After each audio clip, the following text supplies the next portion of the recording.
Hermanos, muy buenas noches. Es una bendición poder estar con ustedes una vez más en esta programación. El grupo de pastores Eclesia, dispuestos a la proclamación del Evangelio desde San Juan Zacatepeque, os saluda y deseando de todo corazón que estén bien y gracias por la sintonía de cada uno de ustedes. Hoy toca hablar de la importancia de la reconciliación.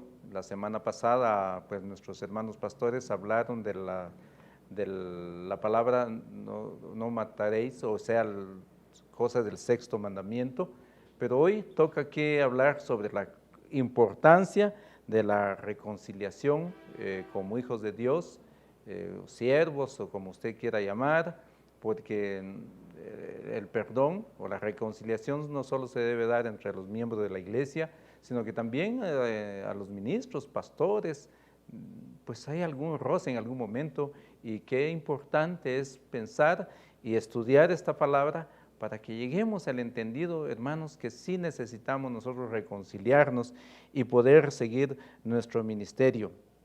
Se acordarán ustedes que de este punto también hay que pensar en que todo brote de enojo es evidencia del quebrantamiento del sexto mandamiento. De tal manera en que es importante hoy, nos toca que ver la importancia de la reconciliación, y Mateo 5, 23 al 26 dice de esta manera: por tanto, si estás presentando tu ofrenda en el altar y ahí te acuerdas de que tu hermano tiene algo contra ti, deja tu ofrenda ahí delante del altar y ve, reconcíliate primero con tu hermano y entonces ven y presenta tu ofrenda, reconciliándote pronto con tu adversario mientras vas con él por el camino, no sea que tu adversario te entregue al juez y el juez al alguacil y seas echado en la cárcel.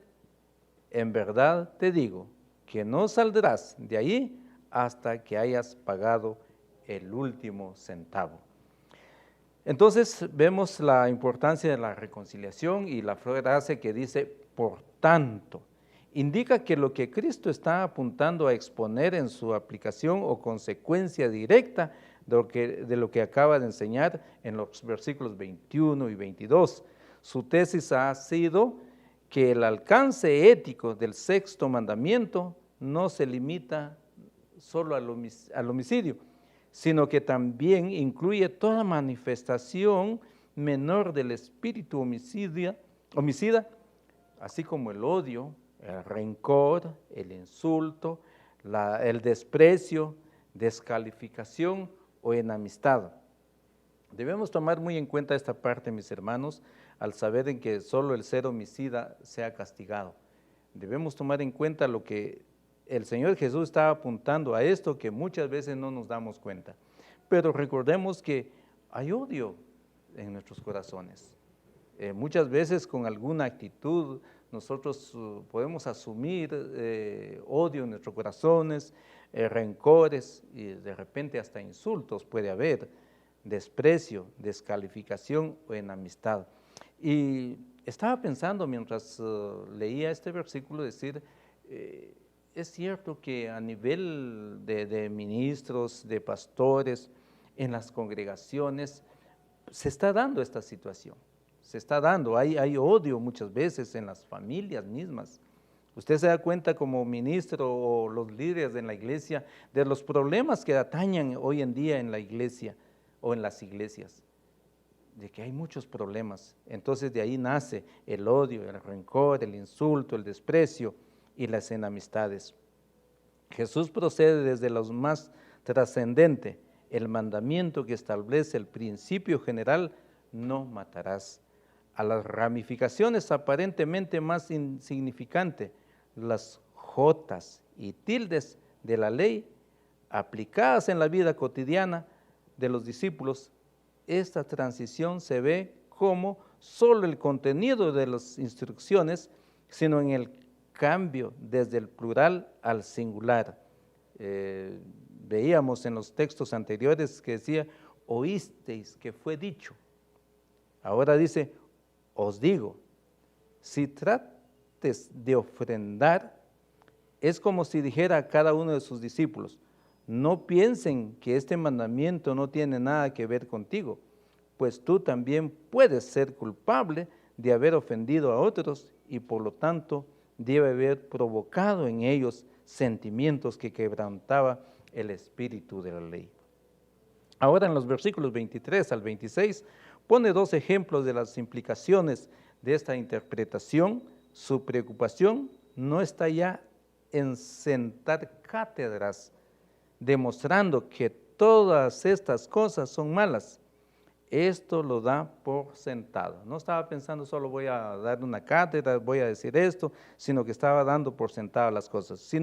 Es decir, cómo debemos actuar en caso de encontrarnos en alguna situación, en lo que el espíritu homicida se ha manifestado en nosotros o en nuestro entorno. La nota dominante de estos versículos recae sobre la importancia de la reconciliación. Y detrás de ella, el amor fraternal como solución práctica a nuestras infracciones del sexto mandamiento. La sociedad en que vivimos se caracteriza por muchos tipos de confrontaciones, rivalidades. Hoy en día, hermanos, de verdad nos damos cuenta en nuestra sociedad, hay mucha rivalidad. Usted no puede tener un negocio floreciente porque ya existe otro queriéndole hacer competencia o batalla, como decimos así en nuestro lenguaje, ¿verdad? Hay suspicacias, en medio de esto salen las ofensas, después de las ofensas vienen los pleitos, y después de un pleito, cuando usted está peleando con su vecino, definitivamente va a crear enemistad, pues. Cuando usted está peleando con alguno de sus familiares, también cree en amistades y antagonismo. Debemos tener mucho cuidado hoy en día, hermanos, y de verdad la situación que hoy en día en la cual estamos viviendo, estamos en una situación muy difícil. Y muchas veces cualquier situación a nosotros nos provoca cosas desagradables y que al final de cuentas también nos convierte a nosotros mismos como homicidas. Debemos tomar en cuenta, no solo el que está matando físicamente es un homicida, sino lo que ya hemos dicho, el odio. Si tenemos odio en nuestros corazones, tenemos un rencor, estamos insultando, estamos despreciando a alguien, estamos descalificando muchas veces, hermanos, por nuestras actitudes y nuestra manera de expresar y decir, como que descalificamos a una persona, ya sea dentro de la sociedad, en la familia, en la iglesia. Debemos tener mucho cuidado en cuanto a ello. Las manifestaciones, todas ellas del mal denunciado en el sexto mandamiento, como creyentes aún deseamos mantener buenas relaciones con nuestros prójimos. Podemos hallarnos fácilmente involucrados en diversas formas de confrontación, peleas familiares, tensiones con los vecinos, argumentos con nuestros compañeros de trabajo. Vaya, si no, ahí se dan muchas situaciones difíciles y hay muchos hombres, mujeres, renuncian de su trabajo por tener cierta enemistad, por tener ciertas tensiones en el trabajo, pues realmente eso afecta demasiado. También pleitos en los negocios, tensiones laborales, raciales e ideológicas. Pues hoy en día, ya me dirán ustedes en cuanto a esta situación. Estamos en una situación tan difícil y podemos caer en situaciones como estas, crear ciertas enemistades por alguna situación que se vaya a dar en adelante. A veces la culpa no será nuestra, pero no siempre podemos protestar nuestra inocencia. Muchas veces decimos, no, es que yo no tuve la culpa. Pues no podemos también nosotros protestar esa inocencia nuestra, porque de alguna manera caemos en situaciones no gratas. Seremos sabios si logramos reconocer a la medida en que nosotros mismos somos culpables, si tomamos las medidas necesarias para efectuar la reconciliación. Es importante esa parte. Y en torno a esto giran los dos ejemplos de Cristo. El primero de los cuales contempla una situación eclesiástica y el segundo, una situación secular. Hermanos, de verdad nuestro consejo para esta noche es que nosotros debemos asumir un papel de reconciliarnos por cualquier situación. Muchas veces hemos escuchado decir a los hermanos, ay, ¿qué culpa tengo yo para ir a reconciliarme con él, a pedirle perdón? El Señor sabe, el Señor sabe. Hermanos, es importante asumir ese papel, una valentía total de decir, hermano, yo le ofendí a usted, perdóneme por ello. Yo quiero llevarme presente al Señor, pero con un corazón limpio, con un corazón que le pueda agradar a nuestro Señor. Hermanos, tomen en cuenta este consejo de la palabra del Señor. Dios los bendiga y continúa con nosotros nuestro hermano pastor Eliseo en esta hora de la noche. Buenas noches, Dios les bendiga. Qué placer saludarles. Qué bueno poder estar hoy compartiendo el tema sobre la reconciliación. Es un tema muy serio y la Biblia es bien amplia en este aspecto y qué importante poder saber que Pablo en 2 Corintios capítulo 5 nos habla de que los creyentes, nuestro deber, nuestro trabajo es reconciliar al mundo con Dios. Cuando pensamos en todo esto, encontramos también a Jesús allí en Mateo capítulo 5, tratando el tema de la reconciliación. Y nuestro hermano Ezequiel, que ha antecedido a este tema, ha hablado de dos cosas importantes que el pasaje va a hablar. La primera que tiene que ver con la vida eclesiástica y la segunda tiene que ver con la vida secular. Es un tema que se da en todos los aspectos de la vida diaria, tanto en el trabajo, en el hogar, en la vida de iglesia. Y qué importante vamos a ver hoy que, en primer lugar, el pasaje nos invita a contemplar a una persona religiosa que bien podríamos ser usted o yo.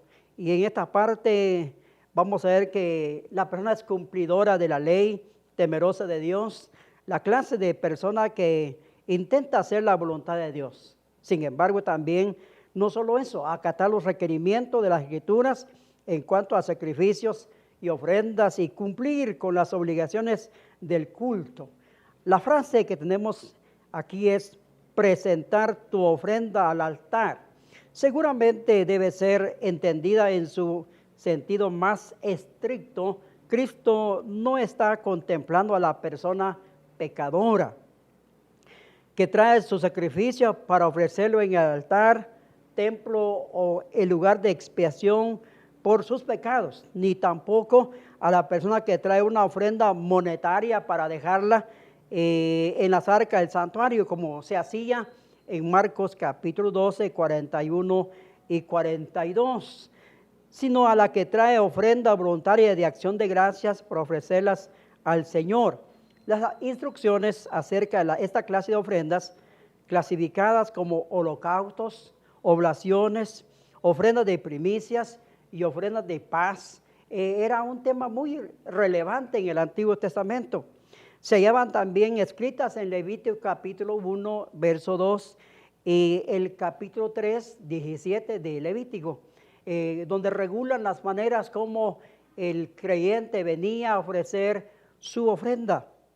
Es decir, no se trata de una persona abrumada por la sensación de su propia indignidad, sino a alguien que tiene la conciencia tranquila y solo desea acudir al templo para alabar a Dios y expresarle gratitud.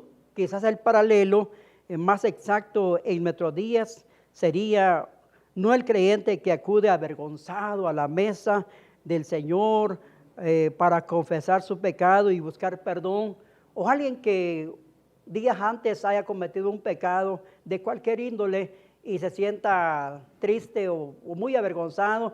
Entonces no es ese tipo de persona, ni el que colabora con los gastos de la obra, sino el que asiste al culto con la conciencia aparentemente tranquila para ofrecer al Señor sacrificios de alabanza y gratitud. Y sin embargo, se trata de una persona que ha ofendido a otro creyente por algo que ha dicho o ha hecho. La palabra hermano que aparece aquí en el texto hacía referencia en aquel contexto social a cualquier miembro de la congregación de Israel. Referencia que puede ayudarnos hoy para dar una explicación. qué importante, se puede aplicar perfectamente por extensión a la relación que existe entre el miembro del cuerpo de Cristo. La palabra algo que aparece aquí en la frase, te acuerdas de que tu hermano tiene algo contra ti, es una palabra deliberadamente ambigua o nebulosa, cubre toda clase de ofensa, desde la más pequeña palabra hiriente hasta el engaño más serio o la acción más cruel que puede haber entre una persona y otra persona. Y eso sí se da en nuestro mundo, lastimosamente ofendemos o nos ofenden en cualquier situación que podamos convivir. También incluye también las ofensas de omisión. Nuestro hermano puede tener una necesidad, saber que tenemos nosotros los medios para asistirle o ayudarle y no podemos hacerlo, entonces hay ofensa al ver que no queremos presentar o prestarle la ayuda necesaria a aquel que sabe hacer lo bueno y no lo hace, le es contado como pecado. Así dice Santiago 4:17. El que tiene bienes de este mundo y ve a su hermano en necesidad y cierra su corazón contra él, ¿cómo puede en él morar Dios? Dice Juan 3:17 o 1 de Juan 3:17. Dicho esto, hemos de reconocer que si dejamos de celebrar la cena del Señor o cada vez que lo pasemos a ello, hay posibilidad de que alguien esté ofendido con nosotros. Nunca la celebraremos, más bien se trata de que el Espíritu traiga a nuestra conciencia hasta estar entonces dormida el recuerdo, y aquí menciona, ¿te acuerdas? Entonces de un agravio que sabemos que ha entorpecido nuestra relación con el hermano. Y aquí usa la frase, tiene algo contra nosotros o algo contra ti. Con todo, mejor pecar por exceso que por defecto. Bueno, qué importante pensar en eso. Tal persona puede considerar que la barrera que se ha creado entre él y su hermano es de poca importancia, o sea, piensa que no es mayor cosa. Ha venido a alabar a Dios, viene muy fogoso. Lo del hermano es un asunto que no tiene por qué interferir con su alabanza. Además, la ofensa solo ha sido pequeña y el tiempo la curará. Así pensamos muchas veces. No es así, dice Jesús, pues las barreras humanas, aún las manifiestas más pequeñas como el odio o rencor, afectan inevitablemente a nuestra comunión con Dios. Quizás alguien diga, pero seguramente Cristo no quiere decir que tengamos que tomar la iniciativa en la reconciliación si la culpa la tiene la otra persona. Sin embargo, aún más allá del sexto mandamiento que Cristo está matizando aquí, pesa sobre nosotros el mandamiento positivo de que nos amemos los unos a los otros en amor.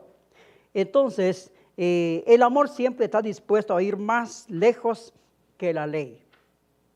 Lo que está en juego es la unidad del cuerpo, o sea, el cuerpo de Cristo, el cuerpo por el cual Cristo tuvo que morir. Mientras haya desunión, habrá siempre interferencias en nuestra comunión con Dios. Es cierto que si el otro se niega a reconciliarse con nosotros, no hay nada que hacer excepto orar.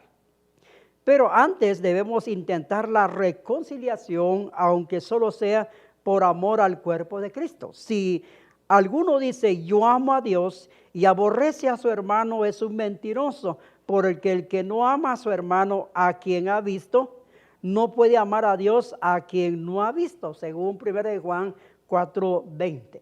Sí, pues, estás a punto de presentar tu ofrenda, o sea, si vas a participar en un culto de alabanza, o en la mesa del Señor, o en cualquier actividad dentro de un programa, y el Espíritu Santo trae a tu memoria el hecho de que tu hermano está ofendido contigo, y eso sí es cosa seria, ¿verdad? Nos ha pasado una o varias veces que usted en una congregación, en un culto, ve al hermano sentado entre las bancas y le queda viendo, y usted sabe que hay algo ahí que no concuerda, que no anda bien, entonces, ¿qué debemos hacer?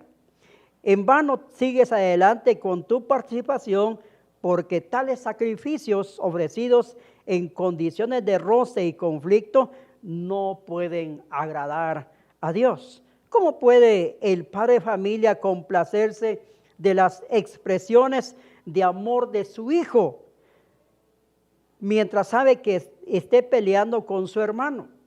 ¿Cómo podemos ofrecer sacrificios de reconciliación de la bondad de Dios hacia nosotros si nosotros mismos nos negamos a mostrar bondad hacia nuestro hermano? Celebrar la mesa del Señor en tales condiciones sería una hipocresía. Sin contar con el hecho de que en la mesa del Señor se celebra, entre otras cosas, nuestra unidad con el cuerpo de Cristo. 1 Corintios 10:17. Participar en ella sin discernir este cuerpo, es decir, sin que nos importe la cuestión de nuestra unidad, es comer juicio para nosotros mismos. Así lo menciona 1 Corintios capítulo 11 en su verso 20. Lo único que podemos hacer es dejar nuestra ofrenda ahí delante del altar y reconciliarnos primero con nuestro hermano, según el verso 24 que hemos visto. Es decir, levantarnos de nuestro asiento, salir del culto, ir en busca de nuestro hermano, confesarle nuestro error, pedirle perdón y procurar ser reconciliados con él. Solo entonces estaremos en condiciones de presentar nuestra alabanza delante de Dios. Solo entonces podremos presentar nuestra ofrenda en el altar y solo entonces podemos expresarle nuestra gratitud al Señor y tenemos delante la mesa del Señor. Mis hermanos, es un reto enorme, es un reto grande el confrontarnos con la palabra de Dios, y Jesús, teniendo seguidores de la época como la de hoy, nos enseña que el mejor camino antes de tomar una iniciativa de servicio es estar en paz con el hermano, y si no fuese así, busquemos la reconciliación. Que Dios nos ayude. Con nosotros continúa nuestro hermano pastor, hermano Bernabé. Bendiciones, feliz noche. Es un privilegio poder continuar con estas enseñanzas, y como lo hemos visto en estos primeros versículos, que nos habla específicamente del tema eclesiástico, de nuestra relación con nuestros hermanos en Cristo. La segunda parte o la segunda ilustración que encontramos en estos versos, que nos habla acerca de la reconciliación con el adversario justiciero. El versículo 25 dice de la siguiente forma: reconcíliate pronto con tu adversario mientras vas por el camino, no sea que tu adversario te entregue al juez y el juez al alguacil y seas echado en la cárcel. En verdad te digo que no saldrás de ahí hasta que hayas pagado el último centavo. Entendiendo este aspecto, nosotros podemos ver que aquí habla o nos hace esta ilustración con un aspecto bastante importante. Aquí no hace mención de un hermano, sino de un adversario. Quizás nosotros podemos encontrar esta diferencia. El término en el antiguo, en ese entonces, podríamos relacionarlo también con que el adversario podría ser algún hermano, pero a la luz de la palabra nosotros ampliamos esta perspectiva y esta enseñanza que Jesús hizo en ese entonces, y la relación que nosotros encontramos, no solo dentro de la iglesia, sino como creyentes nosotros estamos socialmente relacionándonos con personas o con el pueblo en general o con personas no creyentes. Yo creo que hoy por hoy muchos de nosotros ese puede llegar a ser nuestro ámbito relacional. Si nosotros nos cerráramos únicamente a relacionarnos solo con creyentes o solo con cristianos, creo que no podríamos desarrollar muchas de nuestras actividades. Por eso es que hace el llamado en esta segunda parte a tener presente en de llevarnos bien con aquellos que no comparten la misma fe. En el contexto que nosotros vemos en los versículos que ya hemos estudiado y también en las cartas que nosotros encontramos, como en 1 Corintios 6, capítulo 6, versos 1 al 8, nos habla acerca de este aspecto, que es impensable que un hermano lleve a otro hermano ante los tribunales, pero hoy por hoy incluso eso ha sucedido dentro de las congregaciones. Pero de acuerdo a la luz de la palabra y el contexto, nosotros encontramos esta instrucción, si usted lo desea leer más a detalle, en 1 Corintios 6, capítulo 6, verso 1 al 8, nos hace este énfasis que no debiera de suceder. Es por eso que nos hace pensar que el Señor Jesús está hablando de la relación que nosotros tenemos o que mantenemos con los incrédulos. También hay una diferencia de la primera ilustración, y es la acción que esta acción se produce en la calle, que no es el culto. Asimismo, la gravedad de esta situación ha ido más allá, y el otro ya no tiene algo contra el discípulo, sino que ha llegado al extremo de tomar acción legal en su contra. Por lo demás, todos los detalles siguen siendo ambiguos y en el orden general, indicando que el Señor quiere enunciar unos principios lo más amplio posible. Así como vimos, como en los versículos anteriores, el Señor habla y dice, oíste que fue dicho, no matarás, y de ahí saca ramificaciones y explica la amplitud de este mandamiento, que no únicamente se lleva en esta explicación al ámbito evangélico, al ámbito cristiano, al ámbito de seguir las Escrituras, sino trasciende nuestra relación dentro de la iglesia y trasciende nuestra relación fuera de nuestra comunidad de creyentes. Ahora surge esta pregunta: ¿qué debe hacer el discípulo en esta clase de situaciones? La instrucción ya fue dada, debe de reconciliarse pronto con su adversario, porque de no ser así, se pondrá en marcha una cadena de acontecimientos que no acabará antes de que él pruebe las últimas consecuencias de su ofensa. Así como lo mencionaron mis hermanos anteriormente, aunque uno no tenga la culpa, ¿verdad? Aunque uno no haya sido el responsable, es mejor que nosotros tomemos la iniciativa de arreglar esa situación, porque puede llegar a las últimas instancias siguiendo las leyes de hoy por hoy de nuestro país. De esta forma, como lo dice las Escrituras, el adversario te entregará al juez y el juez al guardia, y el guardia te meterá a la cárcel y de ahí se quedará hasta que pague el último céntimo, literalmente el último cuadrante de su deuda. Esto es, jamás saldrá.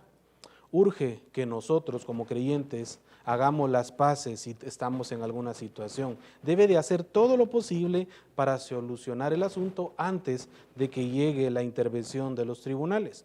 Si la ofensa que hemos cometido contra nuestro hermano es tal que le ha producido un perjuicio considerable, es nuestro deber someternos humildemente a una satisfacción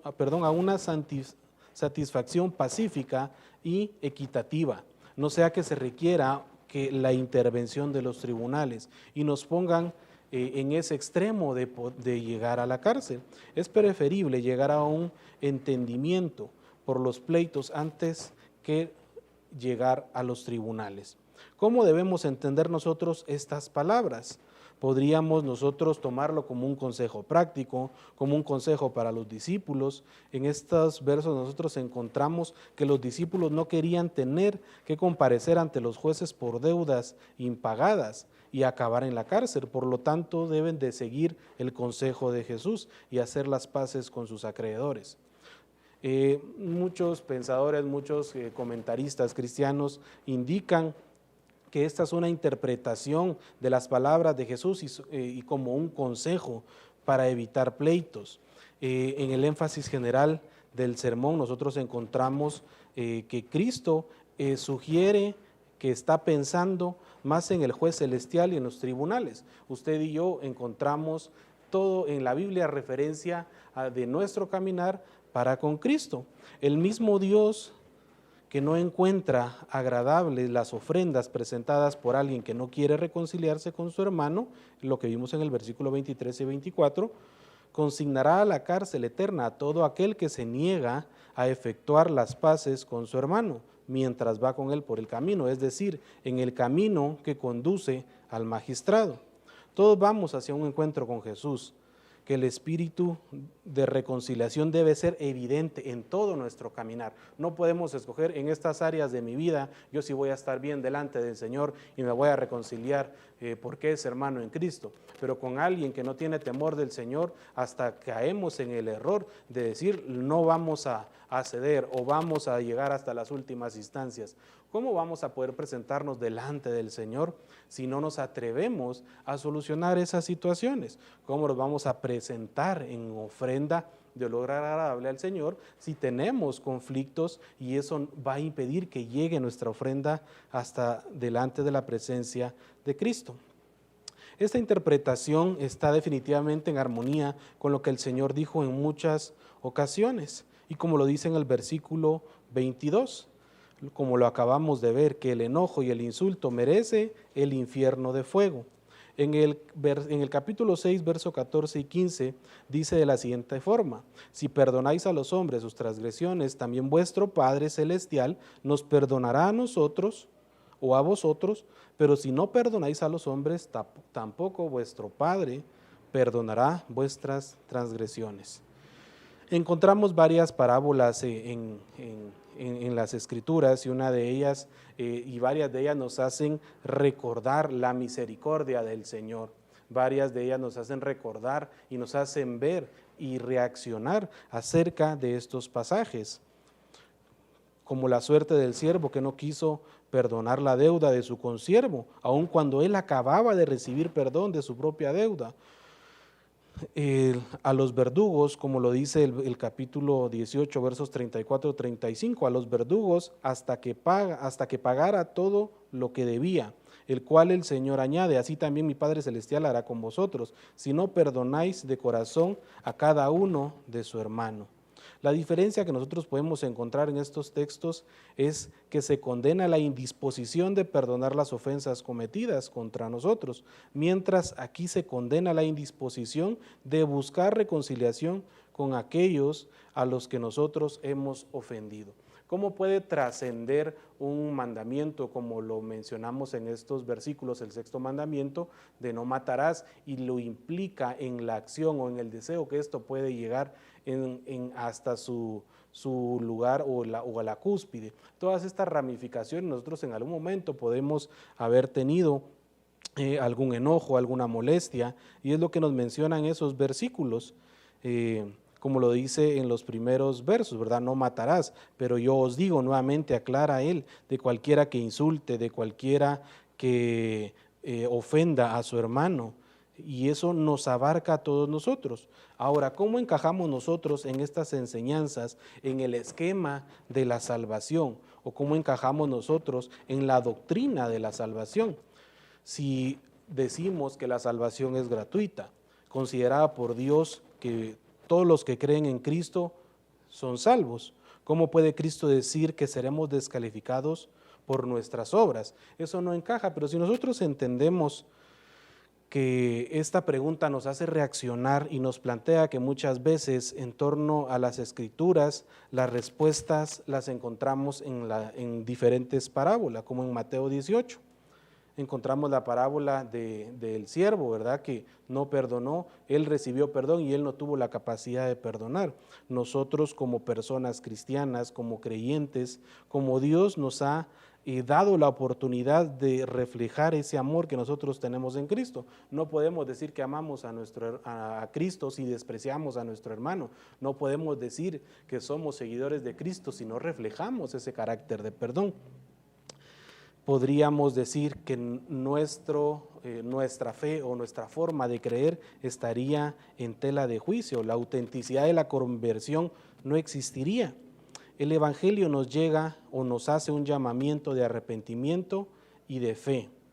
Lo hemos visto en las bienaventuranzas cuando hace el llamamiento y lo que significa los pobres en espíritu, el lloro, la mansedumbre. La persona que ha vivido realmente un arrepentimiento no niega el perdón a los demás ni se resiste a practicar la reconciliación.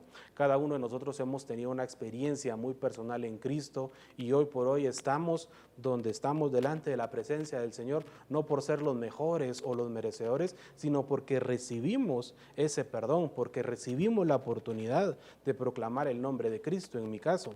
y cómo no vamos a reflejar ese amor para con los demás cuando lleguen estas situaciones. Surgen las preguntas, ¿no tiene la obra de Cristo la finalidad de efectuar la reconciliación con Dios y por extensión con nuestros hermanos?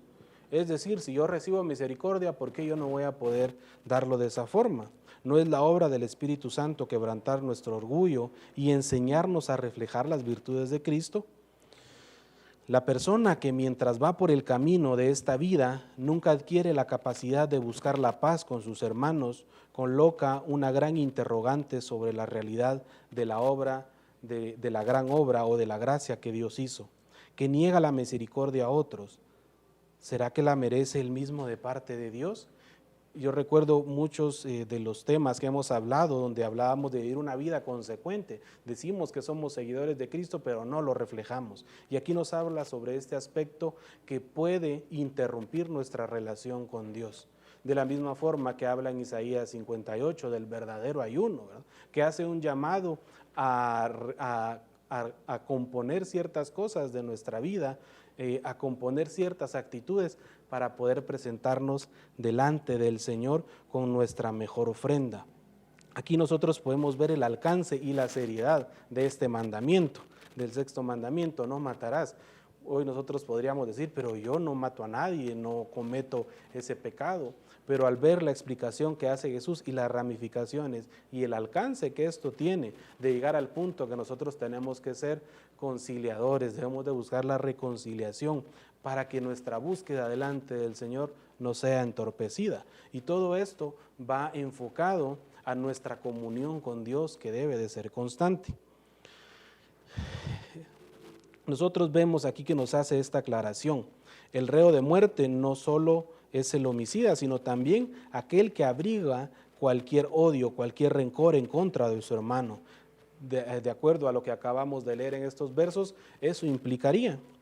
De ahí que sea tan urgente efectuar inmediatamente la reconciliación cuando existen roces entre nosotros, cuando existen dificultades dentro de la familia, que debemos de buscar la solución lo más inmediato posible, cuanto no más con aquellos que no tienen temor del Señor. El asunto es de vida o de muerte, de salvación, en la que usted y yo estamos en búsqueda, o de condenación.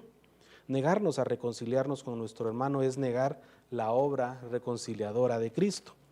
Finalmente, el estar en desacuerdo con el mismo evangelio. Así que hermanos y amigos y familia que nos escucha, es importante que si nosotros decimos y confesamos que somos cristianos, le demos esa relevancia, que seamos ese medio de conciliación, que busquemos la paz, que reflejemos el carácter de Cristo, así como Cristo nos ha dado la oportunidad a cada uno de nosotros de reconciliarnos con Él. Es como si Jesús estuviera diciendo, no te sorprenda la urgencia de mi mandamiento, de que os reconciliéis. ¿Por qué? Si pasas de esta vida con un corazón que todavía está en desacuerdo con tu hermano, condición que no has tratado de cambiar, esa incorrección testificará en tu contra en el día del juicio. Si mueres con ese espíritu de odio, aún en tu corazón, nunca escaparás de la prisión del infierno. Debemos de estar listos, debemos de estar preparados para el momento que el Señor decida llevarnos a su presencia. No sabemos cuándo será, no sabemos el momento, pero hoy podemos ver la importancia de mantener un corazón reconciliado para poder tener la solvencia, para poder estar listos, para poder ser utilizados por la presencia del Espíritu Santo. Y esto no es únicamente de manera personal o de manera de nuestra fe, sino también para poder alcanzar a otros. Si nosotros no estamos bien en nuestra relación con el Señor o tenemos esas distracciones o esas limitantes, eso nos impide desarrollar nuestros dones, nuestros talentos, nos impide desarrollar nuestra función de proclamar el nombre del Señor. ¿Cómo vamos a proclamar a nosotros a un Salvador, a un reconciliador, si nosotros estamos en pleito con los demás? Así que esta palabra que hoy nosotros hemos estudiado, que el Señor nos ha hablado de esta forma, nos reta, de una manera bastante fuerte a analizar todas las áreas de nuestra vida y a poner en práctica lo que las Escrituras nos han enseñado en este momento.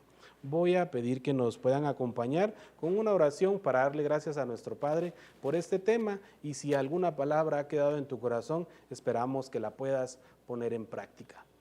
Nuestro buen Dios y Señor, te damos gracias porque tú nos permites hoy estar en este lugar, porque nos permites escudriñar tu palabra. Gracias por nuestros hermanos que nos sintonizan, que nos escuchan, por el medio que nos están escuchando o que nos están viendo. Te pedimos, Padre Santo, que así como esta palabra ha tocado nuestras vidas, que desde ya tu palabra sea manifestada en la vida de nuestros hermanos, de nuestros oyentes, de nuestra familia y de nuestros amigos.